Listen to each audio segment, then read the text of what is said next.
The Veiled Dinner. Chapter 1. On a curious scene, the foggy, dark evening shrouded the grand mansion.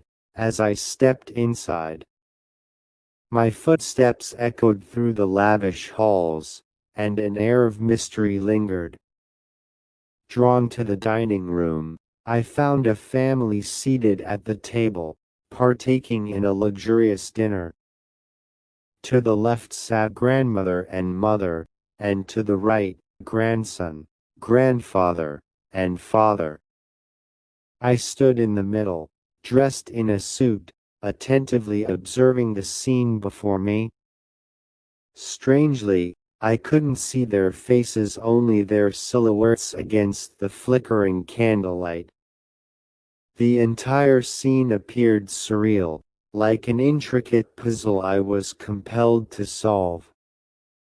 Despite the lively atmosphere, I felt a peculiar detachment, as though I were an outsider looking in. My detective instincts sharpened, and I scrutinized every detail. The clinking of silverware and the rustle of fabric, as they reached for dishes, filled the air.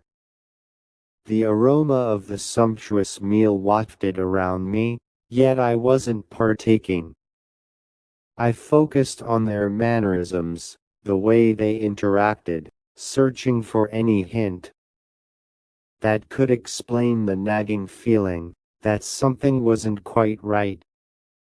I noticed how the candles flickered, casting ever-changing shadows on the walls.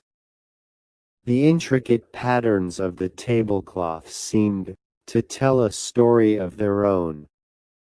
I paid close attention to the grandfather clock in the corner, its steady ticking a metronome to my thoughts. My mind catalogued every detail, sifting through the information and searching for meaning. As the evening wore on, I found myself drawn further into the scene, each observation spurring new questions. Why was I standing apart from the others? What had brought us all here, gathered around this table on such a dark and foggy night? The answers eluded me. But I couldn't shake the feeling that the key to understanding this enigmatic gathering lay hidden within these very walls. As the dinner drew to a close and the plates were cleared away, I knew that I had only just begun to unravel the mystery that lay before me. I took a deep breath, steeling myself for the journey ahead.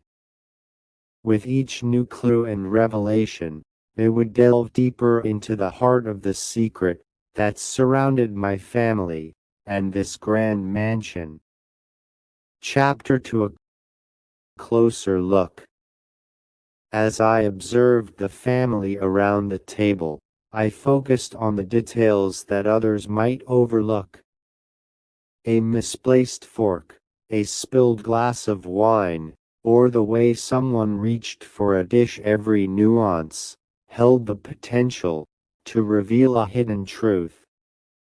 I noticed a subtle tension between the family members, their laughter forced, and their smiles strained. They exchanged furtive glances, each harboring secrets they wished to keep hidden. I knew these secrets were the key to understanding the darkness that lurked beneath the surface of this seemingly ordinary dinner.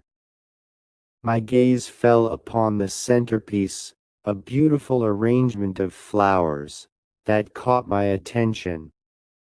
The petals were slightly wilted, as if they had been left in the vase for longer than intended.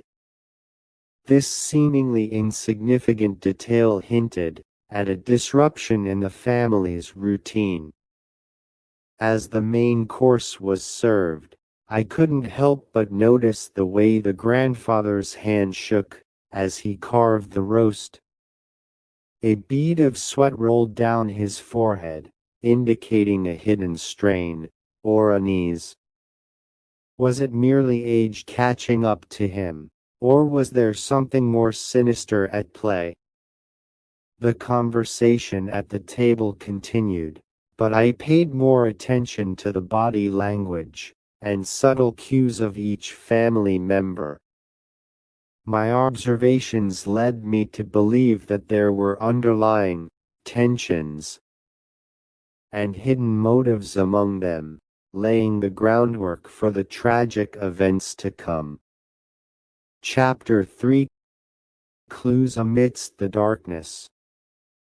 Sean knelt by the ornate table, his eyes scanning the silverware and half-empty glasses, searching for clues.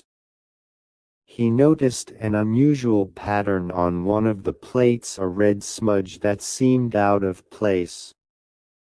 He picked up the plate, analyzing it further, and realized that it was blood. A flashback to the night of the dinner unfolded in his mind. In the past, the family sat around the table, chatting and laughing. The atmosphere was vibrant and warm.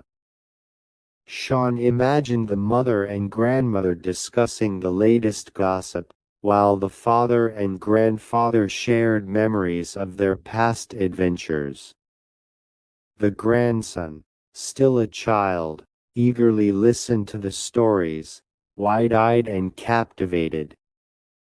As the flashback continued, Sean noticed that the tension in the room grew. He imagined the family members becoming quieter, their expressions turning from delight to unease. He could see the mother frowning at the father, whispering something to him, which seemed to aggravate the situation further. Back at the crime scene, Sean continued his investigation, noting the blood on the plate, and examining the other pieces of evidence. He found a letter, hidden under the grandfather's seat, crumpled and stained with wine. He carefully unfolded it, and began to read. In his imagination, he saw the grandfather standing up abruptly, holding the letter with trembling hands. He announced the contents to the family, a threatening message from an unknown person, demanding a large sum of money. The revelation shook the family, their faces filled with fear and shock. As the scene in Sean's mind unfolded, the family argued over what to do about the threat. Accusations were thrown, and old grudges resurfaced. The father and grandfather's voices grew louder, echoing through the grand dining room, while the mother and grandmother tried to calm them down. The child sat there, terrified by the escalating tension. Sean looked around the present-day crime scene, trying to piece together what happened next. He found a knife with dried blood on the blade, hidden under the tablecloth. This must be the murder weapon, he thought. In his mind, Sean saw the father lunge at the grandfather, the knife glinting in the candlelight. Chaos ensued as the family members screamed and tried to intervene. But it was too late. The grandfather collapsed onto the floor, blood pooling around him. As Sean pieced together the events of the night, he realized that this single act of violence had set off a chain reaction that would ultimately lead to the demise of the entire family.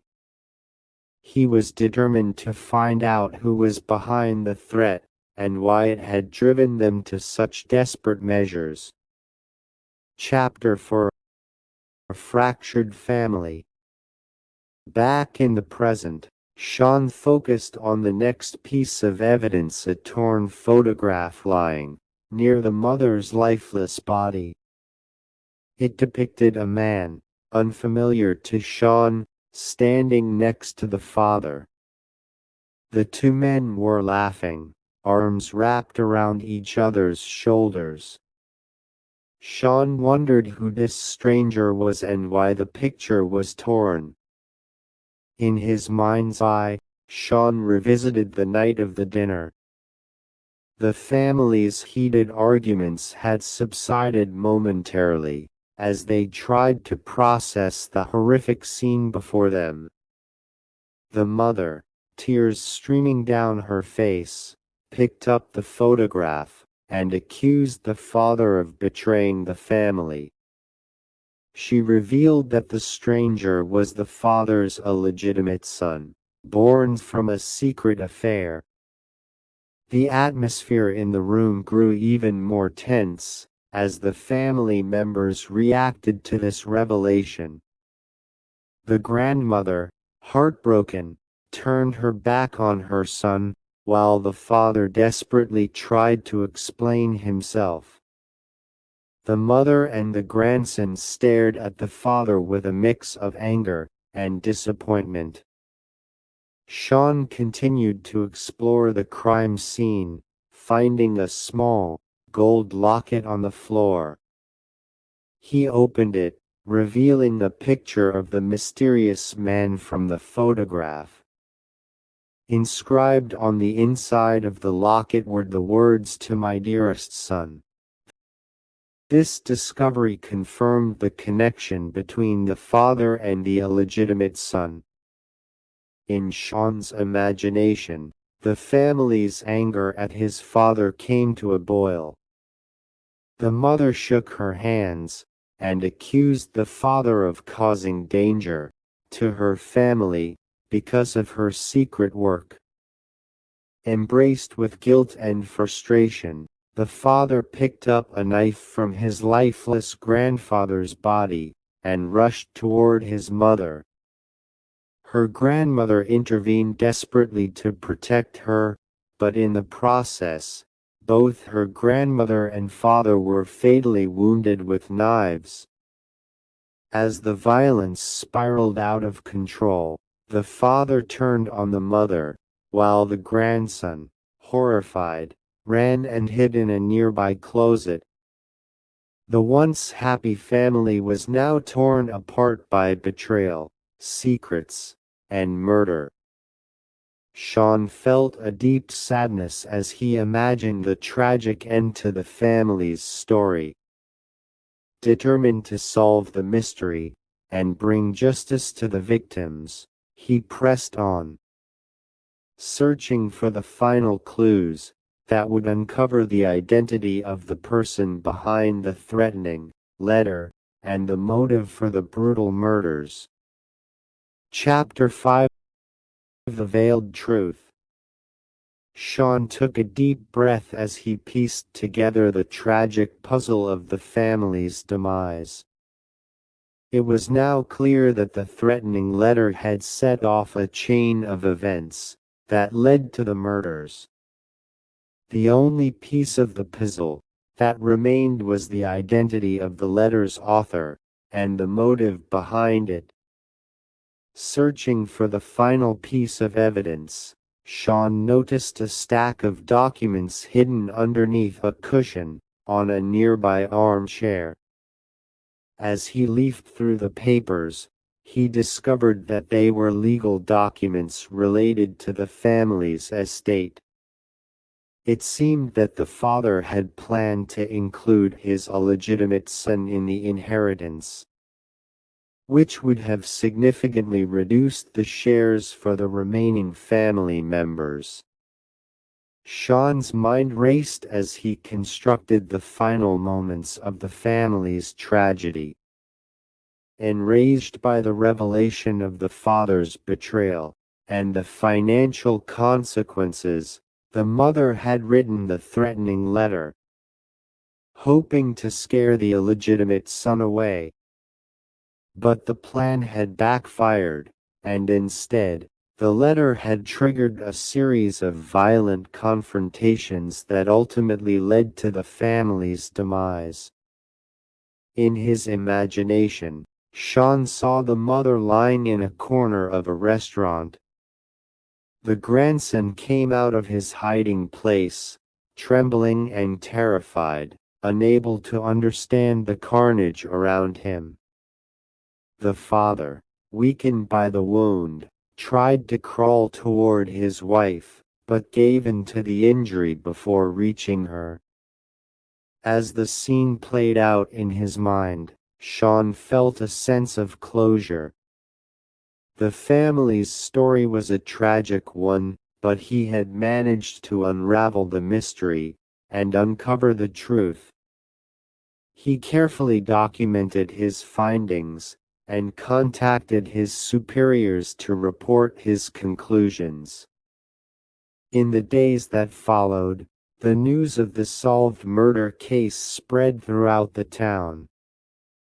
The story of the family's downfall, born from betrayal, greed, and misguided attempts at revenge, served as a grim reminder of the destructive power of secrets and lies.